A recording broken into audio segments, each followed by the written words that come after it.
Gideon, I think it is. Is that right? Very nice. B'sha'a tova, as they say. Okay, a bit of housekeeping before we start. We've got a busy day today. Got Gemarah Shir now, 2 o'clock Israel time. We have the second part of the Shabbat and medicine shiur.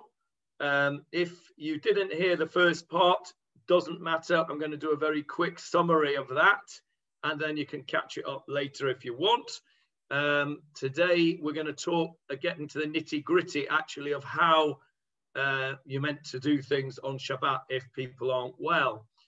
So that's at 2 o'clock Israel time. And then at, I think, 8 o'clock, is that right, Avril? 8 o'clock, Ravido?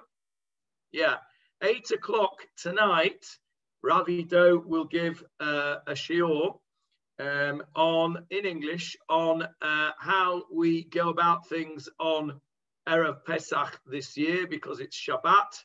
It's quite complicated.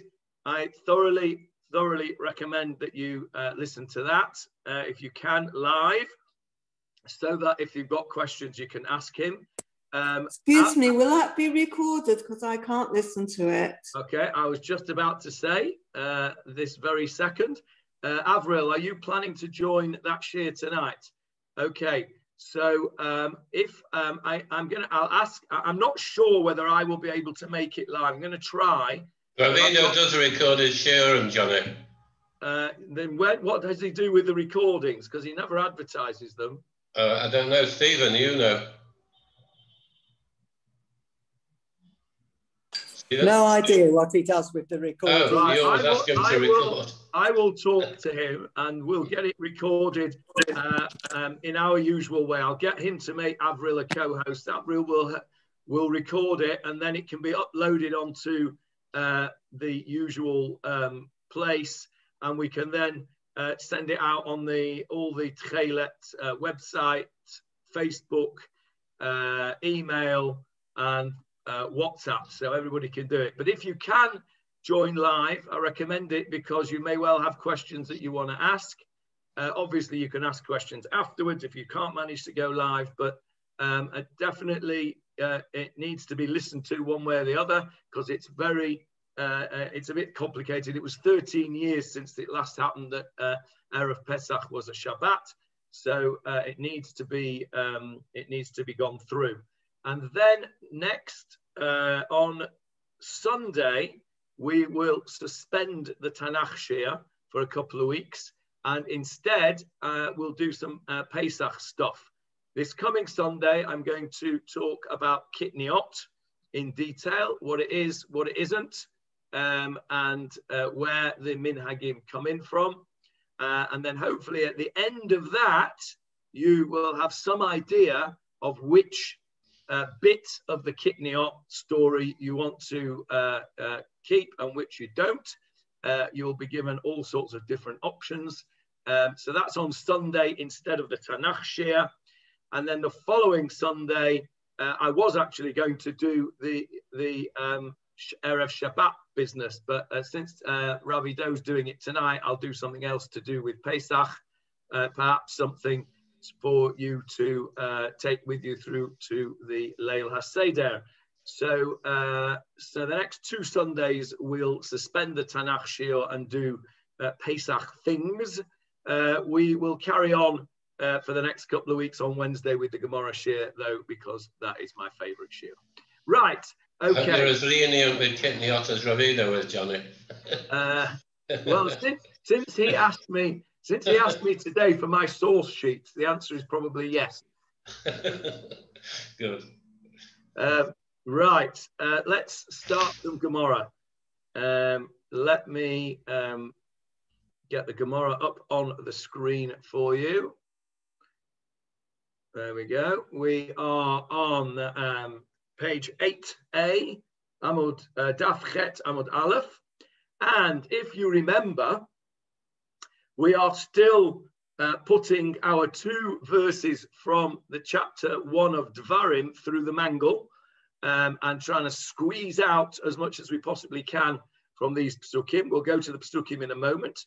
The last thing that we did last week, if you remember, was we heard the opinion of Rabbi Hanina, or possibly Rabbi Yoshia, where there was not some dispute as to who said it, that Moshe Rabbeinu was criticized for, of all things and of all people, being a little arrogant, which is a little hard to understand.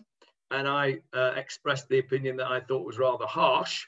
But we spoke about that last week. And we'll just repeat that last little bit because it leads into the beginning of where we want to start today. So I will we'll just remind ourselves of the psukim in Devarim, chapter 1, that we are putting through our Gemarah Mangle right now. There it is on the screen. Verses 16 to 18. Leon, you should know these off by heart by now. Almost. I instructed your judges at that time, saying, listen among your brethren and judge righteously between a man and his brother or his litigant. You shall not show favoritism in judgment. Small and great alike shall you hear. You shall not tremble before any man, for the judgment is God's. Any matter that is too difficult for you, you shall bring it to me, and I shall hear it. I commanded you at that time all the things that you should do. Okay, so we're all very familiar with that now. We have well and truly mangled verses 16 and almost all of 17. And at the end of last week, this is the offending phrase here, or word actually, that Rabbi Yoshia or Rabbi Hanina objected to, and it was the word ushmativ, and I will hear it. Let's go to the Gemarah.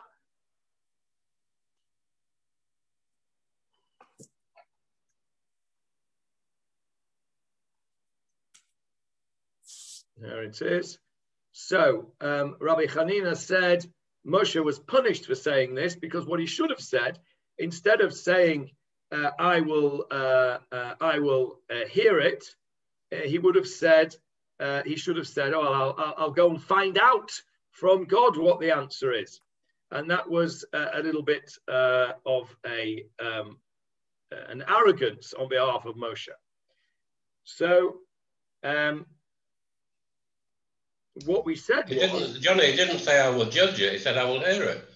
Yeah, well, that's the next bit of the Gemarah. Oh, okay. Sorry. So what was the punishment according to this opinion? What was the punishment? The punishment was that when we had the story of the daughters of Zelophehad, you'll remember that in Sefer Bamidbar, the daughters of Zelophehad come to Moshe and they say, it's not fair. Our father died. He didn't have any sons. And we would like to inherit his portion of the land. And what does Moshe say? Moshe says, let's have a look, in fact, what Moshe says. Let's go into the Pasuk. Got it ready for you. There we are.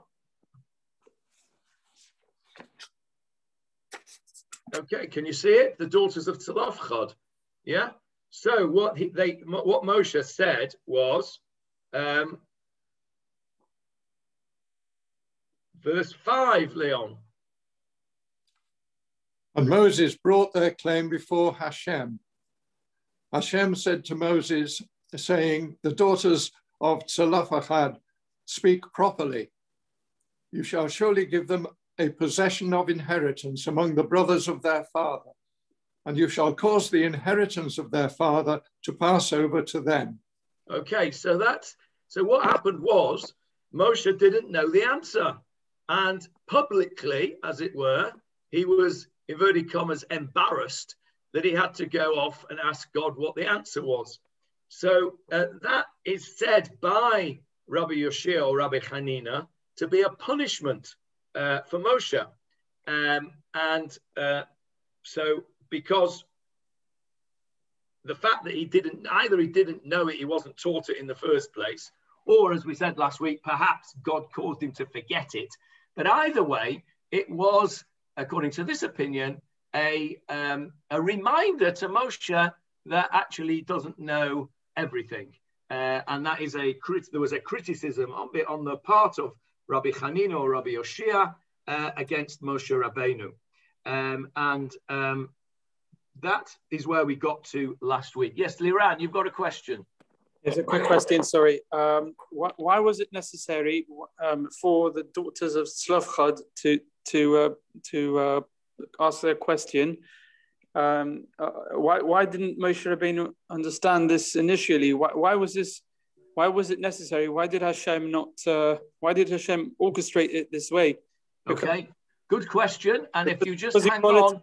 If you just hang on a few minutes, you'll see the Gemarah answers your question precisely. The Gemarah asks your question, as it were, and answers the question. So, the first answer. Only doesn't that show how humble Moshe was? I don't think it's. I'm not an embarrassment to. It shows he's a humble fellow. I don't know everything. Okay, well that's the whole point. The Rabbi Yoshia or Rabbi Hanina says that Hashem orchestrated this situation where he didn't know the answer to remind him that he didn't know everything, because he'd been arrogant and said in our piece of Gemarah or our pasuk in Devarim that I will listen to it. You'll see, I can see that you don't agree with it either. Neither do I. I think it's very harsh, as I said last week. And the Gemarah also thinks it's harsh. Well, at least there is another opinion that thinks it's harsh, and let's have a look at that right now.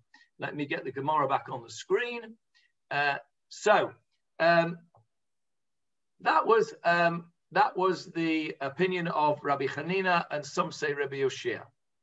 Mat kifla. Can you see what I'm up to with my pointer over here? Yeah. Those of you who've got the Steinsaltz Gemarah, it's on page, what is it? Page 41. 41. Page 41. So, Mat Kifla Rav Nachman Bar Yitzchak. Mat Kifla. That's a very common Gemarah phrase, and it means he questioned. He disagreed, and he questioned it. And Rav Steinsaltz translates it nicely, objects to it. So Rav Nachman Bar Yitzchak objects to this critique of Moshe. He doesn't like it, like we don't like it. And he says exactly what Johnny Halpern just said. Mi ktiv v'ashmiachem. Does it say, I will tell you? I will, in other words, I will cause you to hear. This is a causative form. Ashmiachem, from the word Shema. You can see Shema in the middle of that, which means to hear. Ashmiachem means I will cause you to hear. In other words, I will tell you the answer. It doesn't say that, says Rav Nachman. If it had said that, then I could understand your criticism, because you could say that Moshe was being arrogant, that he would know the answer. But it doesn't say that. It says Ushma Tiv, and I will hear it. That's what it means. Ushma Tiv Ketiv. It is written, I will hear it. And Gemarah, if I have learnt it, Gemarah, fine, I've learnt it. Ve'ila, and if not, Azilna v'gamerna, I'll go away and I'll learn it. In the same way as if you ask a question of any teacher, any rabbi, any person even, they'll say to you, well, the answer is this. Or they'll say, actually, I don't know the answer. That's a good question. I'll go away, I'll look it up, or I'll go and ask somebody else who knows, and I'll come back to you. And that's what Rav Nachman Bar Yitzchak thinks that this pasuk means. He doesn't see it as a criticism of Moshe at all. And I have to say, personally, I think that that is a perfectly good explanation. As I said, I think that Rabbi Hanina's approach was a bit harsh, and I think this makes sense. By the way, this just, excuse me, this just reminds me of something which I have mentioned a number of times in the past, but something which is really, really important. And that is what we just said. Moshe says, according to this opinion, if I know the answer, I'll tell you the answer. If I've learned the answer, I'll tell you the answer. And if not, I'll go and learn it. And then not written here, but in brackets and understood. And then I'll come back and tell you the answer. So this is a case that's been brought to him, remember. It's a bit too difficult for the lower judges. It's been brought to him and he says, if I know the answer, I'll tell you. And if not, I'll go away and learn it. Well, there's only one place he's going to go and learn it from, isn't it? And that's from God. But anyway, he's going to go away and learn it. And then he's going to come back and give the answer. And that's very, very important. There are many times that it's happened, and I'm sure it's happened to all of you, where you've asked a question of somebody and they don't know the answer, and they either try and fob you off with some rubbish answer, or they say, okay, I don't know, I'll come back to you, and then they don't come back to you, and you never hear again. Marcel's nodding, that's happened to him a few times. Certainly happened to me loads of times, and I think I've probably told you this as well. At the age of 10, I was well and truly put off Gemarah because I was one of those awkward pupils who used to ask questions. And the particular teacher that was teaching was not a particularly good teacher. He was a nice man, but he wasn't a good teacher. And he used to say to me, we've got no time. I'm sorry, no time. We'll have to get on. No time for your questions. Well, that was no good. I wasn't interested in that, and it put me off. And actually, I never opened another Gemarah for about 5 years after that. No, it wasn't when I was 10. It must have been when I was about 13. But I never opened a Gemarah for about 5 years because I was completely put off by the fact that nobody was willing to engage, go away and come back with the answers. On the other hand, in later years, when I was learning Gemarah with Rabbi Goldberg in Manchester, Rabbi Goldberg of Prestwich Steeble fame, for those that are from Manchester, whenever I asked a question, he always came back to me sometime during the week. He would phone me up and say, I've got the answer to your question. So-and-so asked the question. This is the answer. Never, ever left me without an answer. And that is the way teaching should be. Just a bit of a hobby horse of mine. Yes, Sharon or Larry? It's Sharon with a question with no answer to it in mind. So often when the sages are making a statement, such as a criticism of Moses, it may have been, I've been taught that it may have been really trying to shine light on some cause or problem or person that was a problem in the time of that particular sage.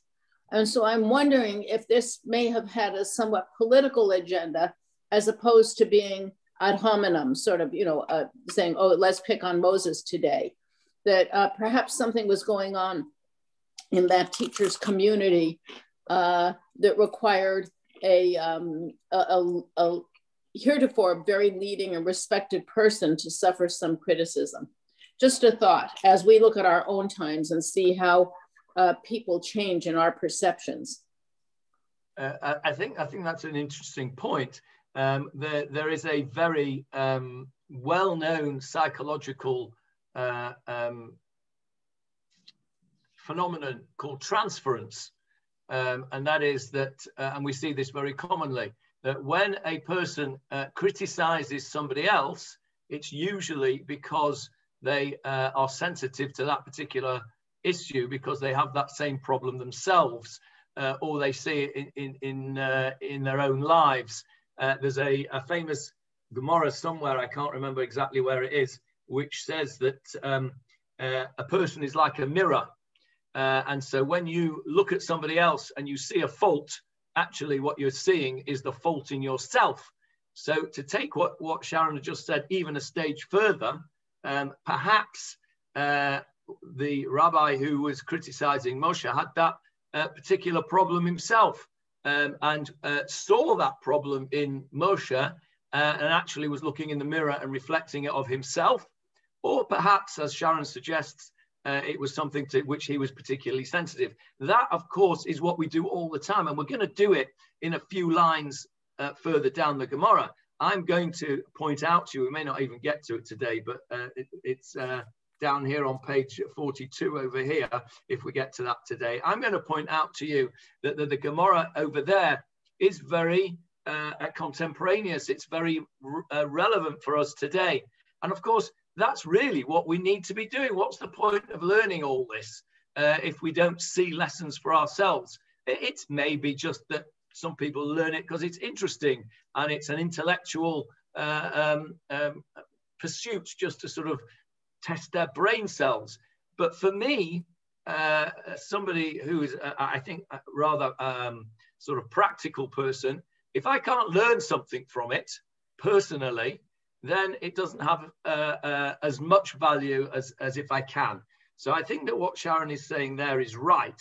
And one wonders what was going on in Rabbi Hanina or Rabbi Yoshia's mind to even think of criticizing Moshe for, of all things, arrogance. I mean, it really is quite odd that they should choose that.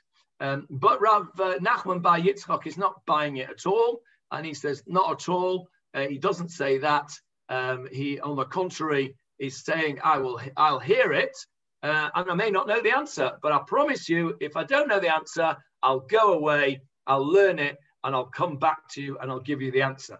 That's what Rav Nachman Bar Yitzchak says. So we are now then left with Liran's question, which is, if this whole business of Zelophehad's daughters was not a punishment for Moshe, as the first opinion said, if it was not there to teach him a lesson in humility, that he doesn't know everything, why did Hashem, as it were, orchestrate, I think that was the word that Liran used, orchestrate this scenario that Moshe didn't know the answer, and he had to go and ask Hashem, and Hashem then had to go and say Zelophehad's daughters were right. Yes, Julia. I have a question. I am confused, really. We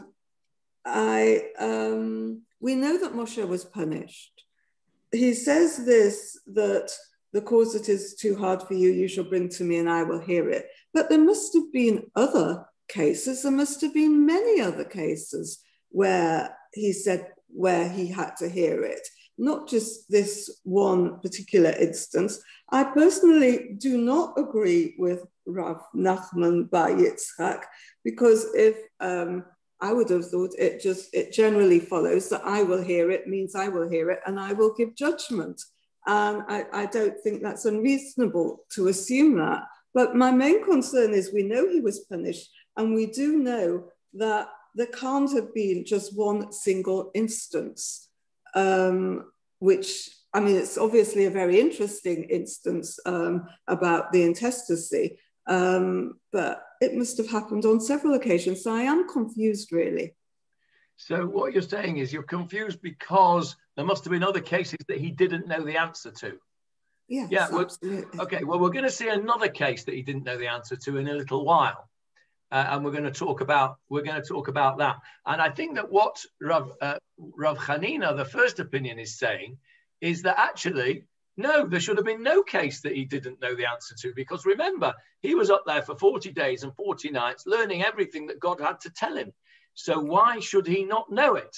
And Rabbi Hanina, the first opinion's argument is that, yeah, well, he should have known it all, but God was not happy that he was, inverted commas, arrogant, and therefore either made him forget or failed to teach him certain things to teach him a lesson. Can I just ask something else? It seems to me there were other cases, and there were not just the ones he didn't know the answer to, but obviously there must have been many that he did know the answer to. So is that arrogant as well, to say, I will hear it when he does know the answer? I don't really see that it's that arrogant. No, I think there's a difference here. There's a very fine line. I mean, I'm arguing Rabbi Hanina's case, even though I don't agree with him. So you'll have to excuse. I'm not really convinced of it, the whole thing myself. But I think this is what he is saying. There is a very fine line between confidence in one's own ability and arrogance. False humility is a form of arrogance. And we've spoken about this before, haven't we? Where we have Kriyat Yamsuf at a Brit Milah, when, you know, I call out some rabbi to come and say the bracha when he knows full well he's going to be called out to do it. So he stands at the back so that everybody has to part like the Red Sea for him to move into in the middle. That is false humility, and that is arrogance. But there's also a fine line between somebody saying, well, no, I am actually the Supreme Court here. I am the leader of the Supreme Court. I am the one who's spoken to God. I am the one who knows the answer to these questions. So if you don't know the answer, you have to bring it to me. But what he ought to have acknowledged, according to Rabbi Hanina, is that he isn't God. And there may be some cases that he doesn't know. And he didn't seem to acknowledge that, according to Rabbi Hanina, in the language that he used. Rav Nachman Bar Yitzchak does not see any problems with the language that he used, but the concept of Rabbi Hanina is that Moshe Rabbeinu should have acknowledged that there may be certain cases, whilst he will know the vast majority of it, because he's been up there 40 days and 40 nights and he's a quicker learner than we are, there may be certain things that he doesn't know, and he should have acknowledged that and said, well, if I don't know them, I'll go and find out what the answer is from God. And Rav Yitzchak Bar Nachman, or is it Rav Nachman Bar Yitzchak, I beg your pardon, he thinks that Moshe Rabbeinu actually did do that, and he has no criticism of it. So we have now got... I was going to say, should you have just added, and if I don't know the answer, I will go to God. That would have solved it, as you said. Yeah, and Rav Nachman Bar Yitzchak says, well, that's implicit in what he said, and he's not criticizing. Rabbi Hanina says that's what he should have added in. That's correct. So according to Rav Nachman Bar Yitzchak, we're now left with Liran's question, which is, why didn't Moshe know that halacha of Zelophehad? He was up there 40 days and 40 nights, not such a complicated thing. Why did he not know it? And now we're going to find a different reason why that particular case was run the way it was, not as a punishment to Moshe, but as you'll see, as almost as a reward for the daughters of Zelophehad. And let's see what the Gemarah says. Ella, rather. So in other words, there's unspoken words here in the Gemarah. The unspoken words are, well, in that case, how come Zelophehad's daughter's case had to be done so publicly with Moshe not knowing the answer? Ella, rather, Kiditanya. This is how it's been taught in a Braita.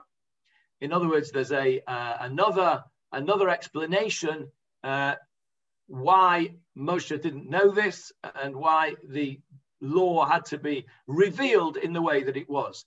Ru'uya parashat nachalot shetikatev al yedei Moshe Rabbeinu. Really, ru'uya. It was fitting. It should have happened that the parasha, the episode, the business of nachalot. Nachala is an inheritance. So it really, the whole parasha of inheritance should have been written. You can see the word kotev in there. Should have been written al yedei Moshe Rabbeinu. Really, he should have just said to Zelophehad, yes, that's correct. That is the halacha. You can have your inheritance. Ella, however, shezachu benot Zelophehad v'nichtav al yadam. They got a special zechut. Can you see the word zachu?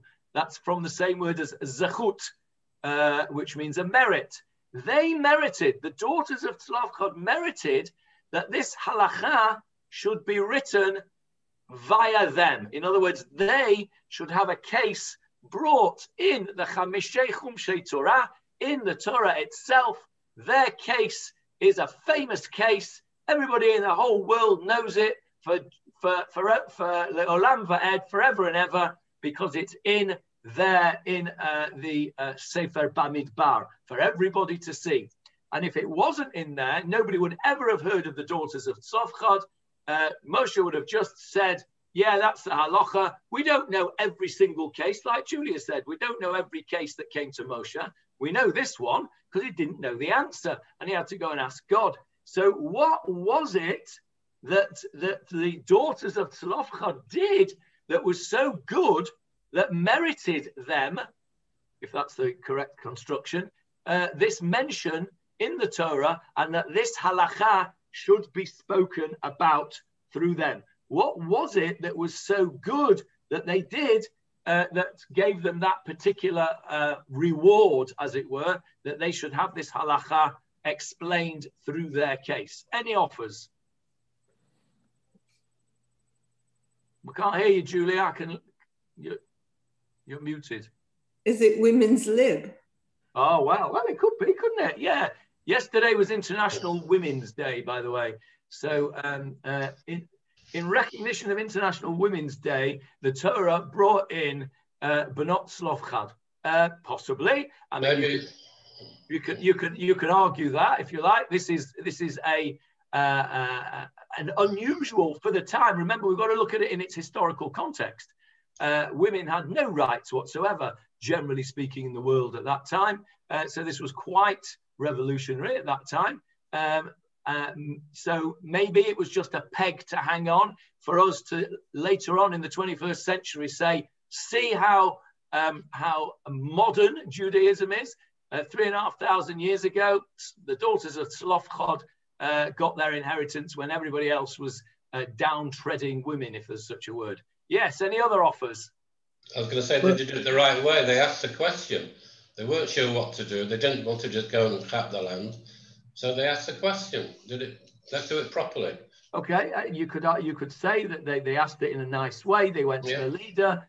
And I think that the Mefarshim say something along those lines, but they say something a little bit more as well. Any other offers? Isn't the word Yerusha inheritance? Yeah, Yerusha is something that is passed down from one to the other, and Nachala is an inheritance forever.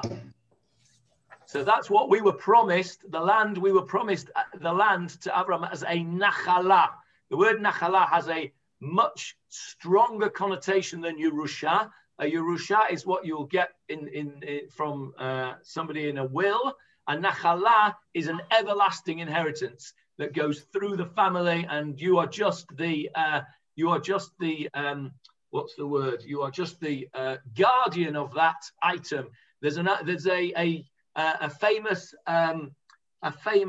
advert for a watch. What's that famous watchmaker? Philippe somebody or other. Patek. Again? Patek. Yes, that's it. Yeah, Philippe Patek watches. They have an advert, which I've seen, which has a picture of this beautiful watch, and it says, you never own one of these. You are only ever the guardian of it for the next generation. Am I not right, Leon? You're shaking your head. No, I think it's Rolex that say that. Is it Rolex, is it? Well, anyway, I knew it was a famous watch. I've not got either of them. I've actually just got a Fitbit, so I've not got a Rolex and I haven't got a Philippe Patek either.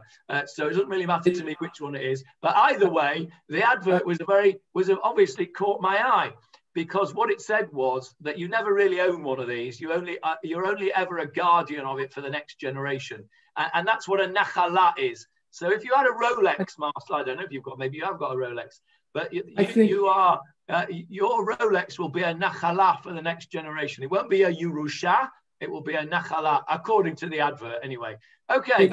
It looks like they confronted the status quo of what was at the time, and they made a reasonable, understandable exception that people understood. There was no one but them, and they stood up and confronted this inequity, and that way Moshe could make the issue before Hashem. But they had to make the initiative because they wanted to have a part of Israel. And because they wanted to take a chance with this subject and actually go to Moshe and say, listen, we want to live here. Too many of the Jewish people in the world are not interested in doing that act. And they got rewarded because they deserve to be rewarded for making that inquiry. That is exactly what the Mefarshim say. Well done, Nachum. That is exactly what the Mefarshim say. The Mefarshim say that and that's what this Gemarah is talking about, that the daughters of Zelophehad were rewarded by having their story told in the Chamishei Chumshei Torah for everybody to read and everybody to know forever the story of the daughters of Zelophehad and their names and the whole story, because they had a strong desire to own a piece of Eretz Yisrael. They wanted to live in the land of Israel. They wanted to own a piece of the land of Israel. They wanted to work the land of Israel. And they did not want to give up on their nachala. They did not want this everlasting inheritance, which was in their family, which would have been part of their family through their father, to leave their family. So exactly what Nachum has said.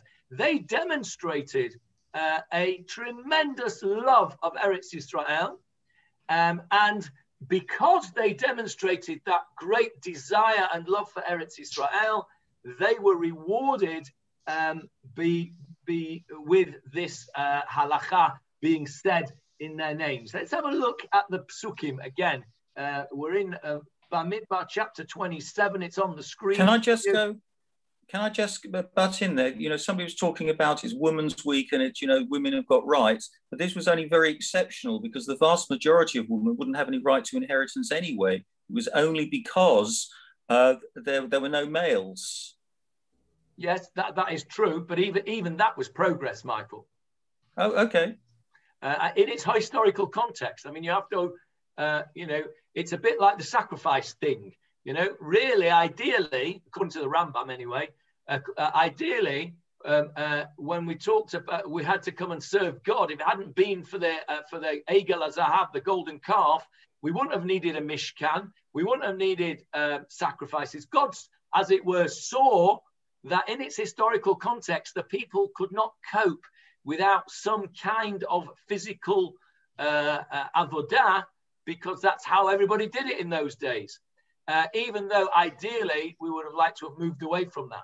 So if you look at it in its historical context, you can say that, Judaism still seems a bit on the sexist side, but in comparison to what was going on in the historical context of the times, that giving women inheritance rights over the brothers of the deceased was pretty revolutionary. So I think that's the point that was being made there. Okay, where were we there? Yes, so we're going to read these psukim from the top of the chapter, Leon. The daughters of Zelophehad, son of Hefer, son of Gilead, son of Machir, son of his daughters, Machla, Noah, Chogla, Milcah, and Tirzah. And they stood before Moses, before Eleazar the Cohen, and before the leaders and the entire assembly at the entrance to the tent of meeting, saying, Stop there, stop there. I'm not interested in what they say. What I'm interested is that the Torah goes out of its way to tell us who they are, to give them their names. How many times do we see in the Torah people we're not even told their names? These people are named in the Chamishei Chumshei Torah. It's a great zechut. Look what they did. This is what Nachum was saying. Look at verse 2. They stood before Moshe, before Eleazar the Kohen, before all the chieftains and the entire congregation. They made a stand. These were women who came along and said, hang on a minute, in front of everybody, the whole leaders. It's as if they've stood up, if you like, they've gone in front of the Senate or the Houses of Parliament or the Knesset, and they've gone in front of everybody and said, hang on a minute, we desperately want to have a portion in the land of Israel, and we want to know why we can't have that. And why should our father's name be eliminated, verse 4. So this was a very brave act on their part. As Nachum has said, it's a brave act to challenge the status quo. And not only is it a brave act, it is an act of devotion to Eretz Yisrael. And that is what the Mefarshim all say as to why the Torah goes out of its way to give them recognition in this rather unusual way. Julia is not happy. I'm not at all happy.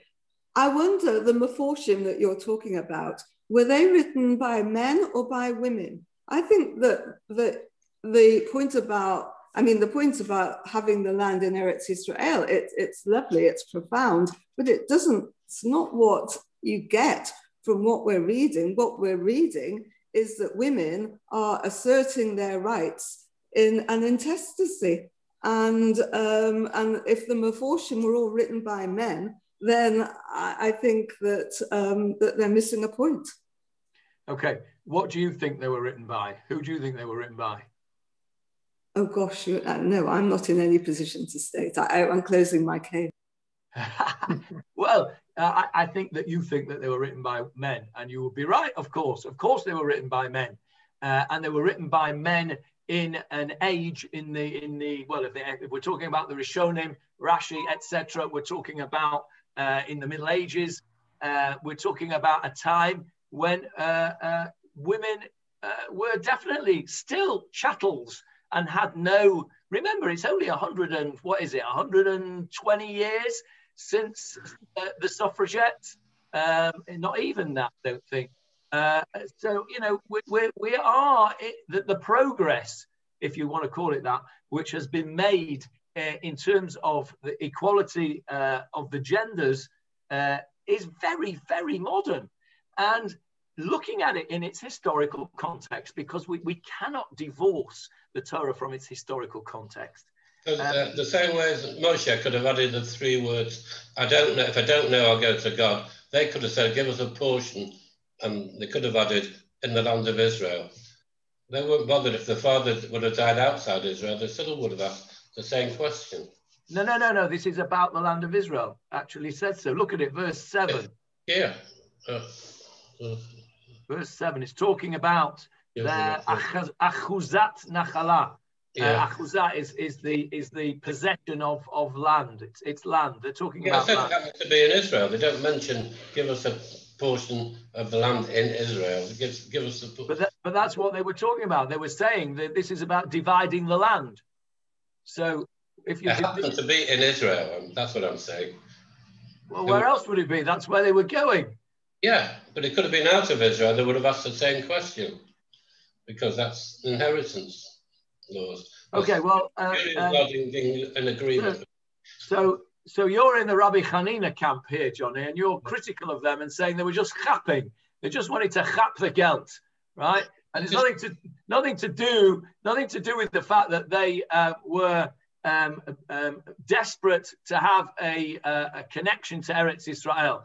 Well, okay, that's a rather cynical view, but I mean, I suppose it's valid. The Mefarshim are very unanimous, really, in their praise of the Banot Zelophehad for the fact that A, they stood up for their position, but more than that, really, that their desire to have a portion in the land of Israel was so great that they were willing to stand up in a very difficult situation before Moshe, before the Kohen Gadol, before everybody. They were willing to stand up and state their case. And that's a point. They weren't in Israel, though, were they? No, they were about to go in. But they weren't in Israel. No, they were about to go in. This was a discussion about what's going to happen when they go in. So then, before the father had died, or no? No, his father had died in the desert. And now they're about to go. They're about to go into the land, and they say, "Well, hang on a minute. We want a portion of the land." Yeah. I think this scenario that we just read now is just amazing. This was occurring at a time when what you said, women had no rights about anything. And here they get rights. It's amazing that the Jewish people were based on such a feeling of rightness in this matter, and permitted to have these women have their time to be heard and to have the right answer. They could have just said to them, all these men that everybody's criticizing, these men could have just said, go home. That's just the way it is. But no, Moshe brought their case before the Lord. And that shows you the quality of the people that existed at that time to have such a profound effect on something that was automatically accepted, that women didn't have any rights about anything. This is an amazing proof of the quality of Moshe, the quality of everybody there, that they did not raise the issue against these women. I'm really proud to read this. I think that's brilliantly put, Nachum. I think that the whole thing, that your whole contribution to that in the first contribution on that is spot on. And again, I stressed to you the historical context, because we can't look at this with 21st century eyes, because if we do, we're saying, well, that's, it's obvious, what's the big deal? But let me just finish the point that I wanted to make. Look at verse 7, please, Leon. The daughters of Zelophehad speak properly. You shall surely give them a possession of inheritance among the brothers of their father, and you shall cause the inheritance of their father to pass over to them. Okay, now who is speaking there? Look at verse 6. God. Hashem said to Moses. Yeah, that is God. God says, and look at the Hebrew. The Hebrew is brilliant. Cain benot Zelophehad dovrot. The daughters of Zelophehad are speaking correctly. And that is God saying so. And what a great zechut. How would you like it if somebody stood up and then wrote in the chronicles of your people, and somebody in high up wrote, you know what, I had a discussion with Nachum Jacobs and he said something that was spot on. You'd be very proud, wouldn't you, if that was in the Magna Carta or whatever, or the American Constitution. You were mentioned in the American Constitution as having spoken correctly. Go a million times further. This is God speaking in the Torah itself. And God says, Cain benot Zelophehad dovrot. The daughters of Zelophehad have spoken correctly. What a zechut. What a merit for those women. And I don't think we should be underestimating that. And the Gemarah that we're meant to be learning at the moment is exactly saying that. Rabbi Nachman bar Yitzchak is exactly saying that. Let's go back to the Gemarah now. And let me find it, first of all. Where we go. Look what he says. Look at the words he used. Ella shezachu benot Zelophehad. They merited, that word zechut. They had the great merit that this parasha of inheritance, nichtav al yadan, was written through them. And the Gemarah then goes on to look at the flip side of this, because as Julia mentioned, there must have been other cases that Moshe didn't know the answer to, because Moshe Rabbeinu at the end of the day was human, although I'm not sure that when we're talking about this, we can talk about humanity, because he was up there 40 days and 40 nights, etc. That's not a very human thing to do. But either way, there was another case. The Torah tells us another case that Moshe didn't know the answer to. And I'm going to take you that. It's also in Bamidbar. I'm going to take you to that. Before we do the Gemarah, I'm going to take you to the Psukim. It's in chapter 15 of Bamidbar, and it is over here. There we go. Hang on. It's coming up. It's coming up. There we go. It is verse 32 onwards. Leon. The children of Israel were in the wilderness, and they found a man gathering wood on the Sabbath day. Those who found him gathering wood brought him to Moses and Aaron and to the entire assembly. They placed him in custody, for it had not been clarified what should be done to him. Hashem said to Moses, "The man shall be put to death. The entire assembly shall pelt him with stones outside of the camp." Okay, let's stop there. So this is the story of the Mekoshesh Eitzin, the man who was gathering wood on Shabbat. And he was found doing this Chilul Shabbat. And this is very weird. They put him under guard since it was not specified what was to be done to him. Moshe didn't know what to do. Well, I'm sorry, but that doesn't seem to ring very true to me. How many times previously, before we get to this story, have we been told about the halachot of Shabbat?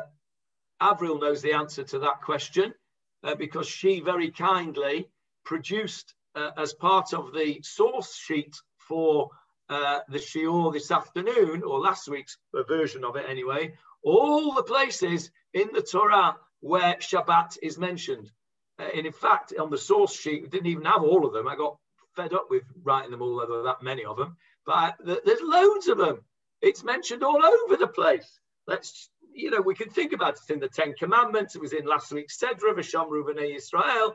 We know that you've got to keep Shabbat. We also know from the Torah itself that somebody who does not keep Shabbat, who breaks Shabbat deliberately with all the warnings and all the business that goes on with it, is liable to the death penalty. So what's the big deal? Why did Moshe not know the answer to what to do? Why did they have to put him in custody while Moshe went off to Hashem and said, what should we do with this fellow? And if you look at Rashi over here, where is it? Here we go. The Rashi to verse 34 says like this. I don't know if you can see it on the screen. It might be a bit too little. Rashi says, asks our question. Surely they knew what to do with him. Lo hayu yodeim be'ezo mitayamut. They didn't know which method of the death penalty he would get. They knew that he was aval yodim hayu shehamechalel Shabbat b'mitah.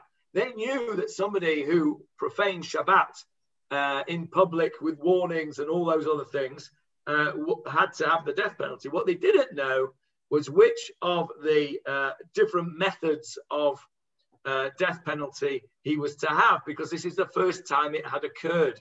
So Moshe had to go to Hashem and say, what shall we do with him? Verse 35, Hashem says to him very clearly, he gets what's called skila, which is stoning. Okay, so that's the story. Let's wait 1 minute. They didn't ask him why he was out there gathering the wood. They didn't ask him if he had a sick person in his house that needed. Yeah, they did all of that. Oh, okay, that's okay.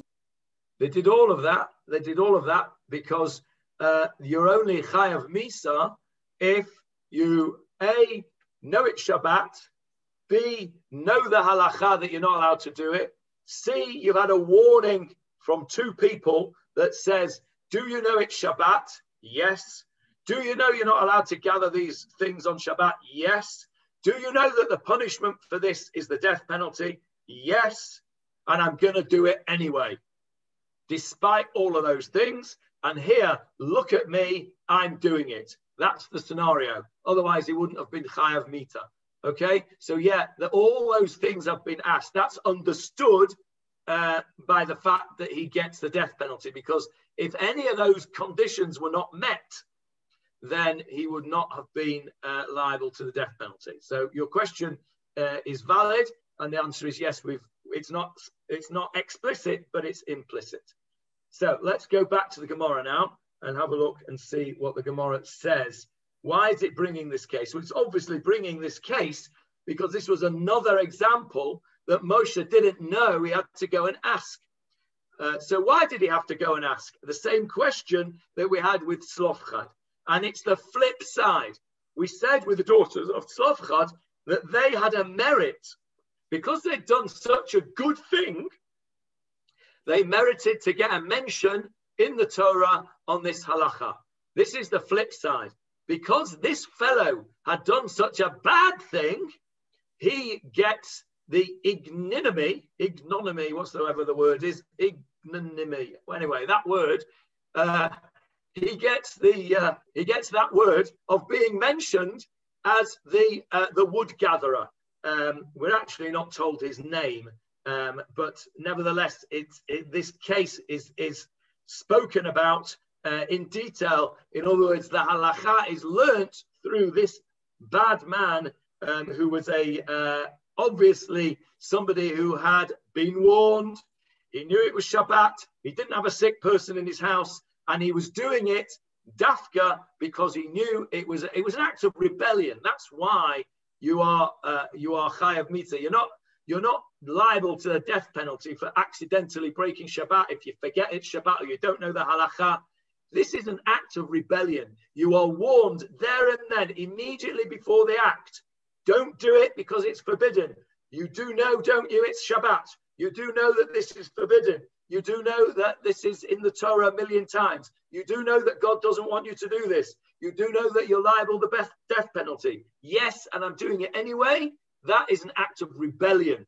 That is, and that is why the punishment is chayav misa, is chayav the death penalty. And what the Gemarah is telling us is, in the same way as we use the example of the daughters of Zelophehad to teach us that halacha because of their great merit, we use this fellow as the method, the peg to hang upon the law of skila, of stoning, because it is a terrible thing that he is mentioned within that context. And so let's look at the words of the Gemarah. Johnny, excuse me, what's chayav kares? What does that mean? Kares is different. Kares is being cut off. That is not that is not the death penalty. That's the death penalty, as it were, bidei shamayim. So a person may die prematurely or something like that. But chayav mita means liable to the death penalty by the bet din, by the sanhedrin. By the way, there is a Gemarah that says that any sanhedrin, any bet din which carried out the death penalty once in 70 years was considered to be a cruel bet din. So because of the things we've just mentioned, all those conditions have to be met before somebody is liable for the death penalty. It very, very rarely happened. And when it did happen, it was only because it was an act of utter rebellious defiance on behalf of the perpetrator. Wasn't he their father, the girl's father? That there is one opinion that says the Makoshesh Tzim was Zelophehad. What we're told of in the story of Zelophehad is that he died of his own sin. He didn't die as a result of the Egel HaZahav. He died of his own sin. And there is an opinion, you're quite right, that says that this Makoshesh Eitzim was actually Zelophehad himself. And so it seems to me that there's a sort of symmetry here, that the Benot Zelophehad, the daughters of Zelophehad, whose names we learn, okay, let's see if I can remember them without looking them up. Machla, Chagla, Noah, Tirza. Machla, Noah, Chagla, Tirza. Which one have I mentioned? Noah. No, I said that. Chagla, Noah, Tirza. Can't remember. We'll have to go back to the past. I can't remember the fifth one. Anyway, we know their names. We don't know the name of the Makoshesh Eitzim. And I'd like to suggest to you that the reason that the Torah doesn't tell us that, and we have to be told it in the Meforshim, is in the Zechut of the daughters of Zelophehad. We're not told that he did this terrible thing. They just allude that he did a sin and that's why he died. We don't need to be told his name. We're sparing the blushes, if you like, of the Benot Zelophehad here. But Michael's right. The Meforshim do tell us this Zelophehad was the one who was the Makoshesh Eitzim. Marcel, and then Nachum. There's 12 chapters between just the two. Just a slight digress. I found in Mishnah Torah a week or two back, and I don't know if I sent it to you or was intended to do, that 300 witches were burnt in one day, sentenced to death and hung. Not, I don't think they were burnt, they were hung in one day. 300 witches. Where? By the Sanhedrin. Oh, I see. Okay, well that would. I'll find it. I'll have to find it, and that would fly in the face of the Gemarah that says 1 in 70 years would be exactly cruel. That was the reason I picked it up. Maybe there was a witch hunt at that time. I've definitely made a note of it, and I'll find it. Okay. Yes. The violations of the rabbinic decrees, do they warrant the death penalty? No. They do not. They warrant what's called malkuts, lashes, but rabbinic lashes, not Torah lashes. We spoke about this a few weeks ago in the Gemarah when we spoke about the tools of the trade of the judges. Do you remember? They had their whip, they had their shofar, and what else did they have? I can't remember now. Oh, the sandal, and the shoe for chalitza. Remember? And I showed you the video of the chalitza in Iran. So what's the basis? What's the basis of gathering? Is that actually a Torah statement, or was this just whatever he was doing was definitely a Torah violation? Okay, from Bamidbar. Yeah. So there are 12 chapters between the two incidents, Johnny. Sorry? There are 12 chapters between the two incidents. Yeah, but the whole thing of this Bamidbar, the whole part of Sefer Bamidbar took place Bamidbar in the wilderness. It's that same point in time. Now, obviously... You could have mentioned the daughters of Zelophehad in the next chapter to the father being stoned to death or something. No, because the point about Zelophehad's daughters was that it was only relevant when they were about to enter the land. And Moshe is giving them the laws of splitting the inheritance in the land. I see. Okay. It wasn't relevant until then. Right. So let's just finish off these words in the Gemarah. It's important. Really, the law of the Makoshesh Eitzim, the wood gatherer, should have been spoken about Moshe Rabbeinu. Ella shenitchayev Makoshesh v'nitchafa al yado. The same thing, but the flip side. Just as with the daughters of Zelophehad, they merited a mention because of the good thing they did, this fellow merits a mention because of the bad thing that he did. Lelamdecha, to teach you, she megalgelin chova al yedei chayav. So that it teaches you that guilt, if you like, brings guilt.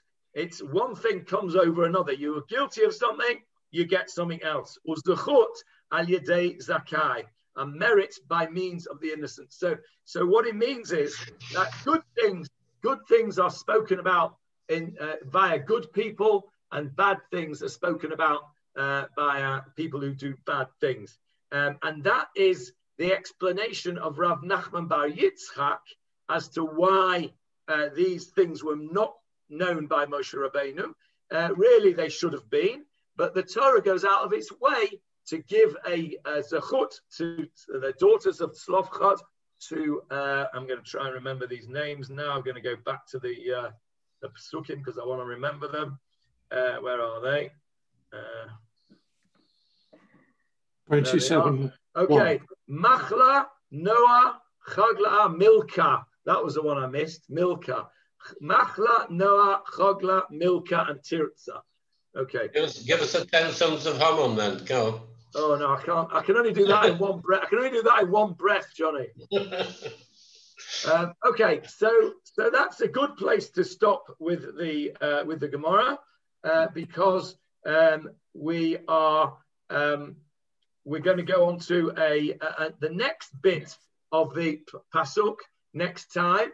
We've finished now verses 16 and 17. We've utterly mangled them and squeezed out everything that we possibly can. And we're now going to next week go on to verse 18 and see what we can get out of that particular pasuk. So, any questions on today's Gemarah?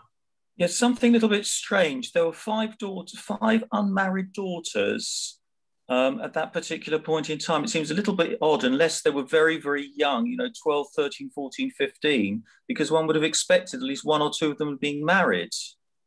Who says they weren't married? I thought they would. I thought they got married later on. Okay. They may have been married. It doesn't affect the halakha. The halakha is they get the inheritance from their father, even if they are married. The problem was that they would then, you may well be right, Michael, because what happened was they had to then marry in their own tribe, because otherwise they would have been, their inheritance would have gone from their tribe to their children, which would have been from a different tribe. So let's say they were from the tribe of Binyamin, and let's say they married a man from the tribe of Reuven, then the Nachala, the inheritance, which should have been in Binyamin, would go over to Reuven, because the children of these women who'd married Reuvenites would be considered to be from the tribe of Reuven. So what happened was they were told that I think you're right about them not being married, actually, thinking about it, because what they were told was, as part of this halakha, that anybody that was in this situation, in other words, a woman who got the inheritance from the father because there were no sons, they had to marry within their own tribe to keep the land within that tribe. So that was a sort of sub-clause, if you like, of that particular halakha. So I think you're probably right, Michael. They probably were unmarried at that time. Otherwise, it might have been problematic in terms of land going from one tribe to another. Yeah, because assuming there were no twins and queen, there wouldn't be twins or triplets in that sort of day. They could have been. They would have been. They'd certainly one or two of them must have been of marriageable age, and they tended to get married very early in those days. Yeah, it could be. It could be, or it could be that they were still very young, and that the oldest one was not yet of marriageable age. Okay. But they were just about old enough to make their case, kind of thing. But that's very brave of them if they were that young. Absolutely. Or it could just have been that they were alta meidalach. Who knows? They might. Who knows? But I think the point that you make, I think, is correct, because they are told later on. I think it's in the Gemarah. We're told that when they discussed this, that they had to marry within their own tribes. Any other questions before we go? Okay, we will see you this afternoon if you can make it at 2:00.